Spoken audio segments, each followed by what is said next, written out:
Semua bersuka cita, amin. Haleluya.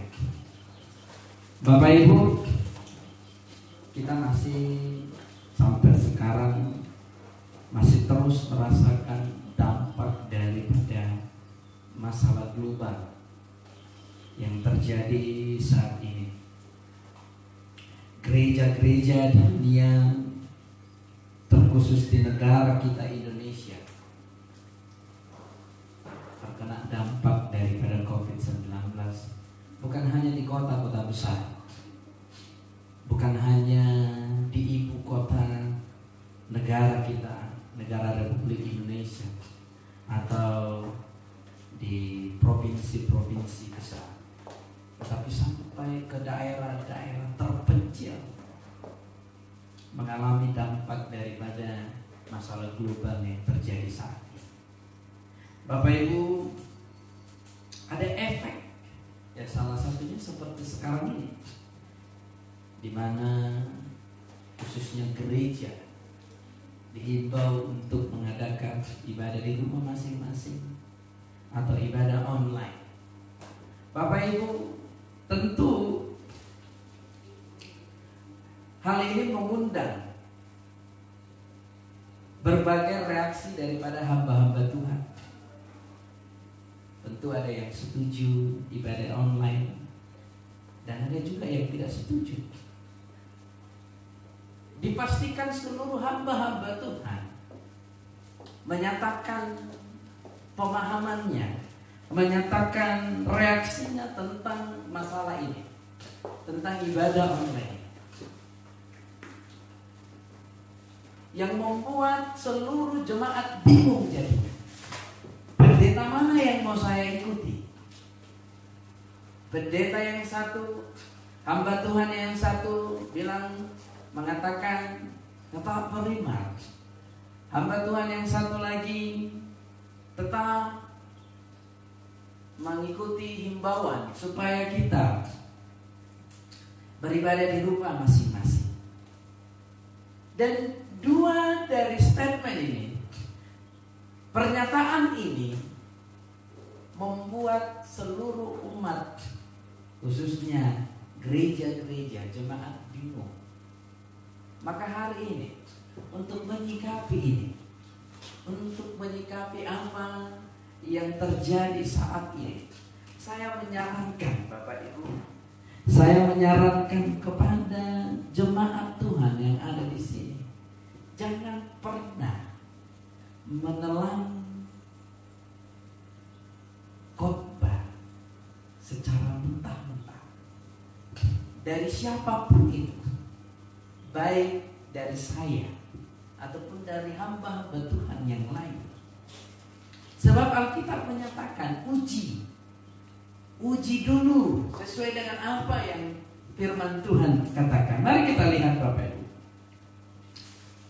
supaya kita bijak menguji segala sesuatu, supaya kita bijak memahaminya apakah sesuai dengan apa yang Alkitab katakan atau tidak. 1 Tesalonika 5 ayat 19 sampai 21. Mari kita baca Bapak Ibu, 1 Tesalonika 5 ayat 19.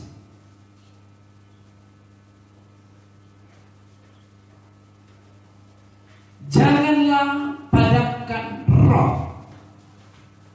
Artinya Bapak Ibu, di dalam kita ada Roh Kudus, ada Roh Tuhan yang harusnya membimbing kita apa yang harus kita kerjakan, apa yang harus kita lakukan, apa yang harus kita percayai, yang mana yang harus kita percayai. Hamba Tuhan yang satu mengatakan inilah, hamba Tuhan yang satu lagi mengatakan inilah, kerjakan. Sehingga membuat kita bingung. Tetapi hari ini saya katakan engkau tidak perlu diajar untuk mengetahui mana yang benar atau tidak yang benar, sebab ada roh di dalam. Tuhan katakan jangan padamkan roh. Biarkan roh itu yang akan membimbingmu, yang akan menuntun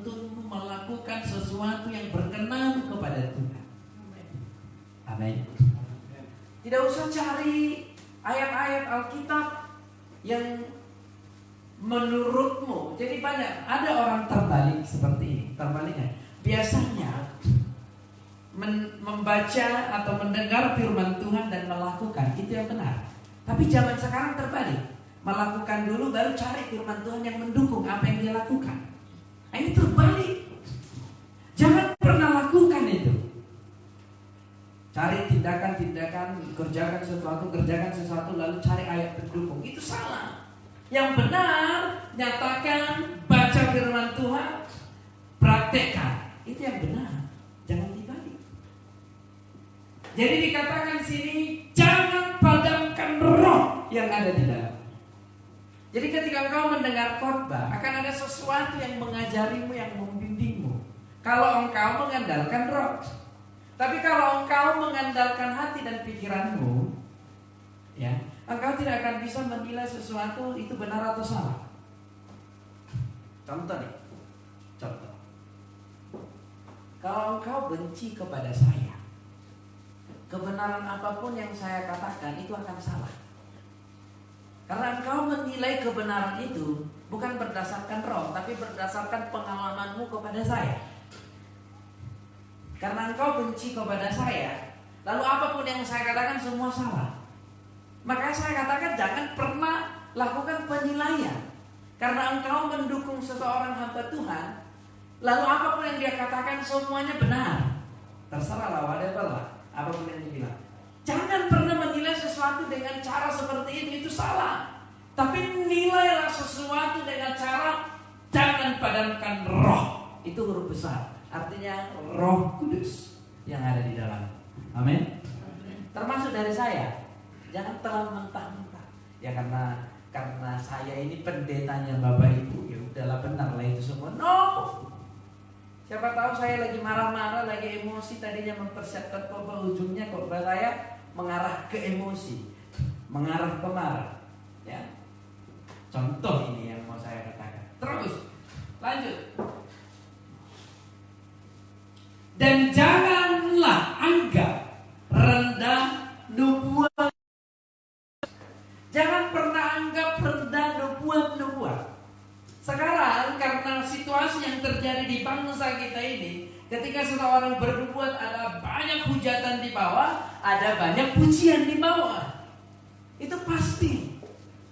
Coba nanti cek, apalagi nubuatannya yang sekarang ya, jangan yang lalu, nubuatan mengenai contoh COVID-19 begini nubuatan. Di situ akan ada hinaan, caci maki, ejekan dari orang-orang yang tidak pernah membaca bahwa di Alkitab ada nubuat. Tetapi orang-orang yang pernah membaca ada nubuat di Alkitab, mereka langsung memuji. Manakah yang benar, menghujat atau memuji? Gak ada yang benar dua-duanya. Menghujat atau memuji atau membanggakan, mana nggak ada. Yang benar uji dulu. Amin. Yang benar uji dulu. Ini benarkah sesuai dengan apa yang firman Tuhan katakan? Yang kedua, dan jangan hujat. Siapa tahu itu benar dari Tuhan, lalu kau menghujat apa yang dari Tuhan. Siapa tahu juga itu bukan dari Tuhan, lalu engkau menerima sesuatu yang bukan dari Tuhan. Maka saya katakan gak ada yang benar. Yang benar itu uji dulu. Amin Bapak Ibu. Amin. Karena kita akan diperhadapkan dengan statement hamba-hamba Tuhan yang berbeda-beda. Itu wajar.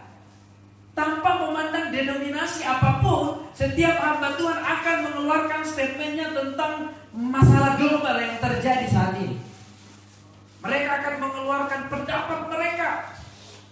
Menurut Alkitab begini, menurut Alkitab begini. Dan ini membuat kita bingung. Membuat jemaat bingung, mana yang benar? Hamba Tuhan mana yang benar? Hamba Tuhan inikah atau itukah? Inikah atau inikah?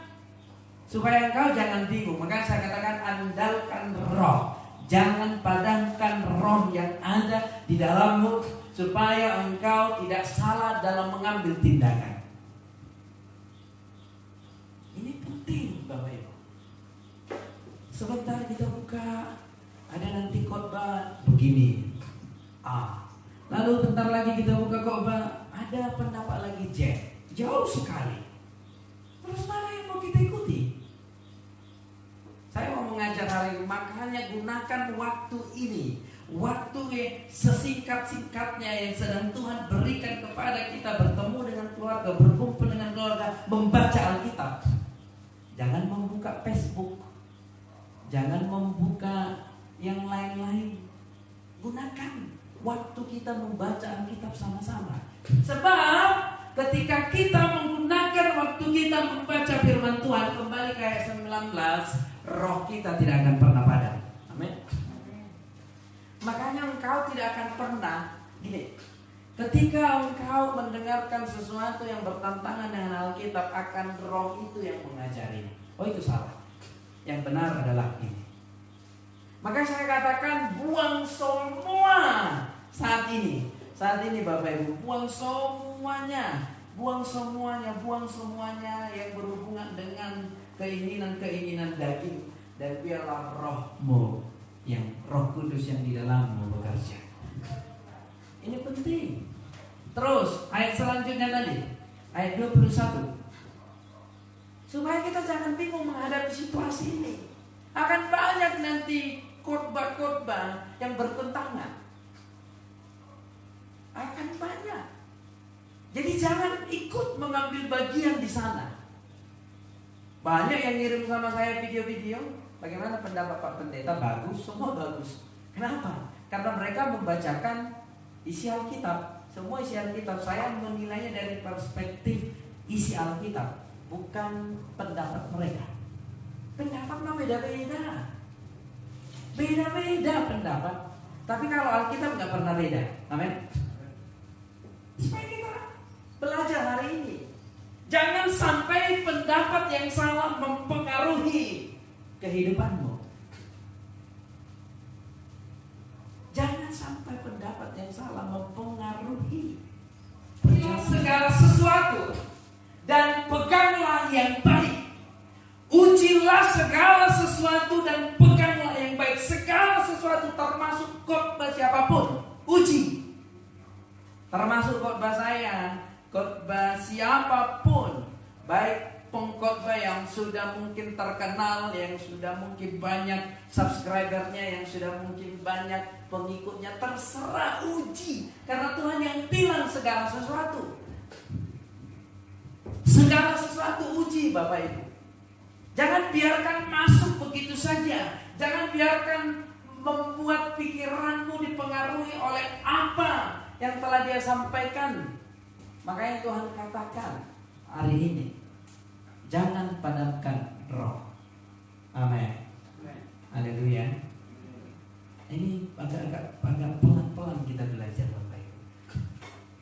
Saya ingin semua yang ada di tempat ini, pulang dari tempat ini beribadah di rumah masing-masing, baca Alkitab, supaya dengan membaca Alkitab, roh yang ada padamu bangkit kembali mengajarimu, menuntunmu, membimbingmu. Mari kita lihat. Kenapa saya katakan Bapak Ibu, akhir-akhir ini orang Kristen lebih banyak membicarakan pekerjaan iblis, kehadiran setan, kehadiran kematian, kehadiran kecelakaan, kehadiran permasalahan, dibandingkan kehadiran Tuhan yang Maha Besar. Akhir-akhir ini orang Kristen lebih banyak membicarakan ketakutan daripada keberanian yang diberikan oleh Tuhan kepada kita. Mereka sibuk membicarakan hal tersebut. Mereka sibuk membicarakan sesuatu yang benar-benar membuat ketakutan. Maka saya katakan, kalau kita tidak mampu menyatakan kebesaran Tuhan di dalam hidup kita, ketakutan akan menyerang kita. Mari Bapak Ibu, mari kita belajar 2 Timotius 1 ayat 7. Kalau engkau mendengarkan sesuatu lalu engkau takut, dipastikan itu bertentangan dengan apa yang Tuhan katakan hari ini. Mari kita lihat 2 Timotius 1 ayat 7. Sebab Allah memberikan ketakutan, melainkan roh yang membangkitkan kekuatan, kasih, dan ketertiban. Ini sempurna Bapak Ibu. Sempurna. Sempurnanya di mana? Roh yang membangkitkan kekuatan. Jadi kalau engkau mendengarkan sesuatu membuat engkau lemah, membuat engkau takut, bertentangan dengan apa yang Tuhan katakan. Jika sesuatu yang kau dengarkan membuat engkau tidak mengasihi saudaramu, tidak mengasihi teman-temanmu, tidak mengasihi orang lain, berarti bertentangan dengan apa yang Tuhan katakan. Jika sesuatu yang engkau dengarkan membuat engkau tidak tertib, membuat engkau berantakan, membuat engkau careless atau ceroboh, membuat engkau semua yang berbalik dengan ketertiban, semuanya berarti bertentangan dengan apa yang Tuhan katakan. Pertanyaannya, bisakah kita beribadah dengan tertib? Bisa. Bila perlu engkau pakai masker supaya lebih tertib. Ya, datang semua pakai topeng semua. Maskernya di sini aja, yang gak usah ikut di sini, ntar jadi ninja kan. Di bawah aja. Bisakah engkau datang dengan cuci tangan? Nggak apa-apa. Kita ngikut saudara kita yang lain. Mau ke gereja nggak boleh bersentuhan. Nggak apa-apa, gitu aja ya. Supaya semuanya baik, supaya semuanya indah. Jaga jarak. Makanya saya katakan, jika yang kau dengarkan membuat engkau ketakutan, membuat engkau tidak punya kasih, membuat engkau tidak tertib, dipastikan itu bertentangan dengan apa yang Tuhan katakan.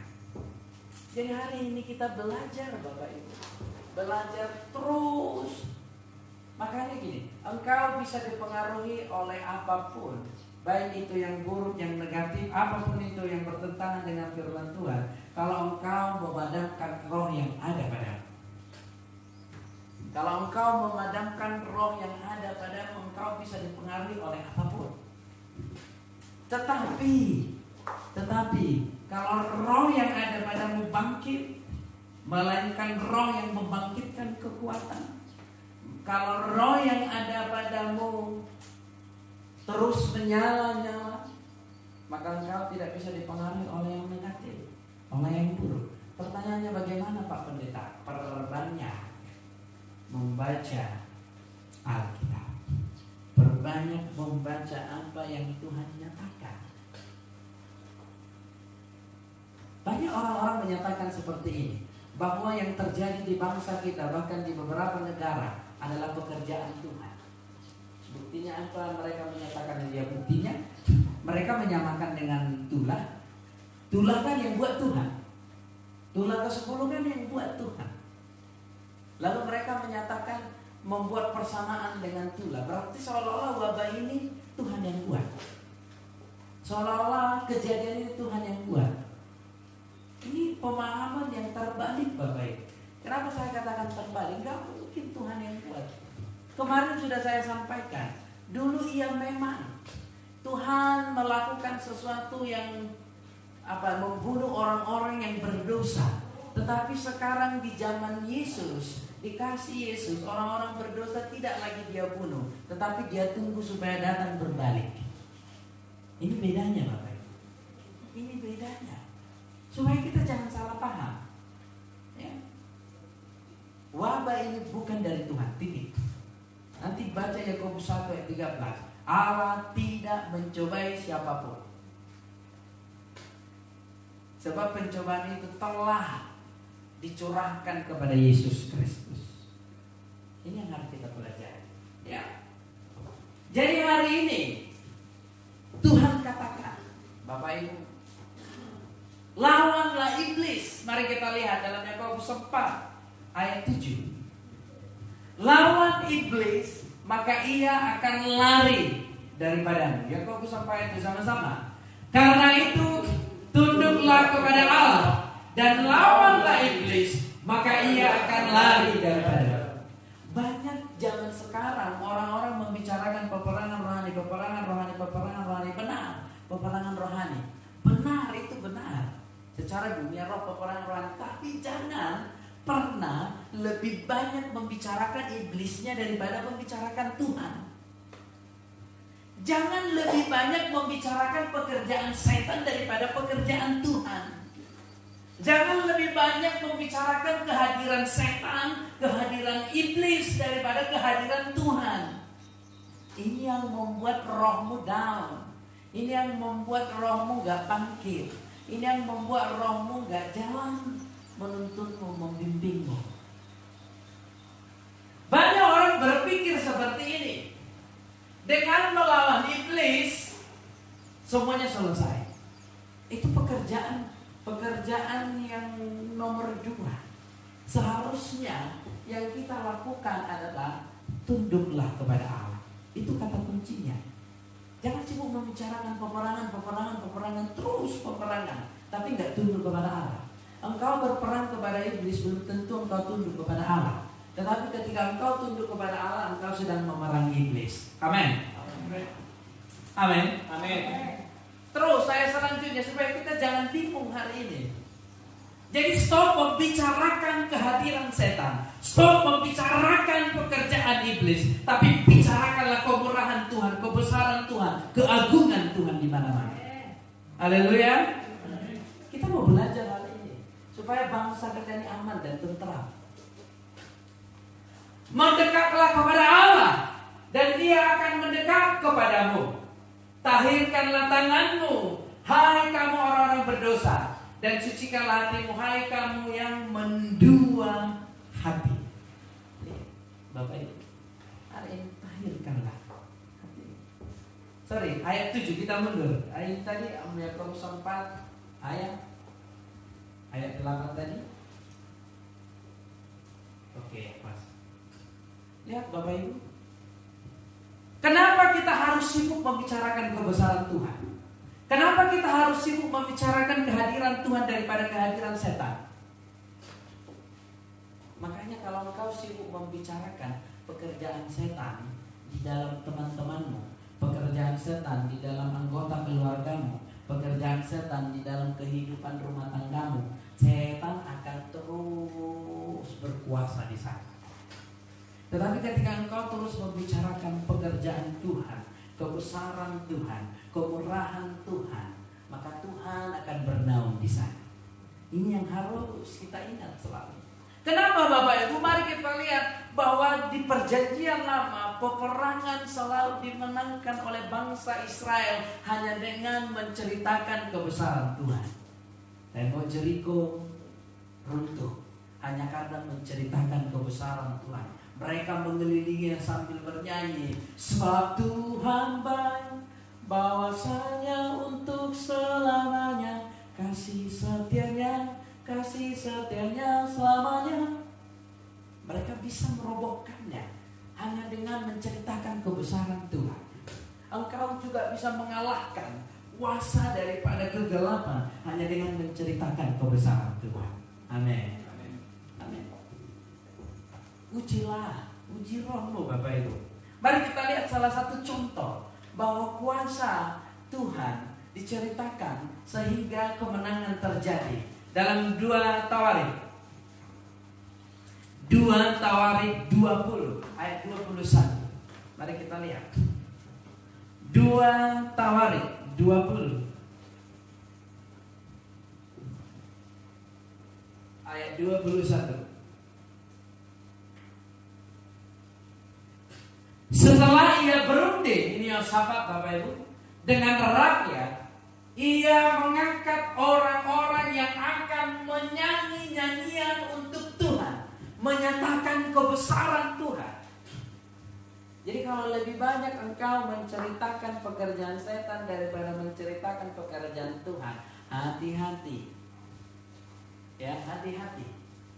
Dan memuji Tuhan dalam pakaian kudus yang semarak pada waktu mereka keluar di muka orang-orang bersenjata, sambil berkata, nyanyikanlah nyanyian syukur bagi Tuhan, bahwasanya untuk selama-lamanya kasih setianya. Bangsa ini sedang dikepung 3 bangsa yang besar, Bani Amon, Saya lupa, nanti kita lihat ayat pertamanya Bapak Ibu. Ada 3 bangsa yang sedang mengepung Yosafat. Tetapi Yosafat tidak menceritakan keperkasaan musuh-musuhnya. Yosafat tidak menceritakan kehebatan musuh-musuhnya. Tapi Yosafat menceritakan kebesaran Tuhan melalui mencari orang-orang atau mengangkat orang-orang untuk berdiri di barisan terdepan dan bernyanyi bahwasanya untuk selama-lamanya. Makanya kalau engkau ketakutan di rumah, sebab Tuhan baik, bahwasanya untuk selamanya, kasih setianya selamanya. Amin. Haleluya. Ini enggak. Bagaimana di duduk sambil gimana? Gue Marfun duduk sambil gimana? Nah, baru pulang dari hamba Tuhan. Kebetulan hamba Tuhan PDP Jonathan lagi melayani di Dilai Berkelah. Bagaimana di Dilai Berkelah? Ya. Lalu pulang dari Medan. Bagaimana di Medan? Lalu kirim di sini zona merah, di sana zona aman, ya. Kita sibuk membicarakan hal-hal itu, bukan membicarakan sebab Tuhan baik, bahwasanya untuk selama-lamanya. Amin. Perbanyaklah membicarakan kebesaran Tuhan. Sebab lihat apa yang terjadi ketika engkau sibuk membicarakan kebesaran Tuhan, kebesaran Tuhan, kebesaran Tuhan. Ayat selanjutnya apa yang terjadi, Bapak Ibu? Engkau memperoleh kekuatan, engkau memperoleh kemenangan, engkau memperoleh keselamatan. Ketika mereka mulai bersorak-sorai dan menyanyikan nyanyian pujian, dibuat Tuhanlah penghadang terhadap Bani Amon, 1 bangsa, dan Moab, 2 bangsa, dan orang-orang dari pegunungan Seir, 3 bangsa, yang hendak menyerang Yehuda sehingga mereka terpukul. Lihat Bapak Ibu, sehingga mereka terpukul. Jadi dengan menceritakan kemurahan Tuhan, dengan menyatakan kebesaran Tuhan, dengan menyatakan kehebatan Tuhan, musuhnya akan terpukul kalah. Nah, kenapa bangsa kita zaman ini rumit kelihatannya menghadapi situasi? Ya karena ini mereka sibuk membicarakan sesuatu yang negatif, bukan membicarakan hal-hal yang positif. Ayat selanjutnya. Lalu Bani Amon dan Bani Moab berdiri menentang penduduk pegunungan Seir, hendak menumpas dan memunahkan mereka. Segera sesudah mereka membinasakan penduduk Seir, mereka saling bodoh-bodoh. Lihat, kemenangan terjadi bagi Yosafat dan seluruh bangsa Yehuda hanya karena menceritakan kebesaran Tuhan. Amin. Jadi kalau engkau ketemu dengan keluargamu, dengan anak-anakmu, baru begini situasinya, begini, nyatakan sebab Tuhan baik, kuasanya besar dalam hidup kita. Amin. Amin. Jadi sebarkan atau sharelah sesuatu yang positif, sesuatu yang membuat iman seseorang bangkit. Nyatakan terus kebesaran. Sudah kita lihat bagaimana pekerjaan Tuhan.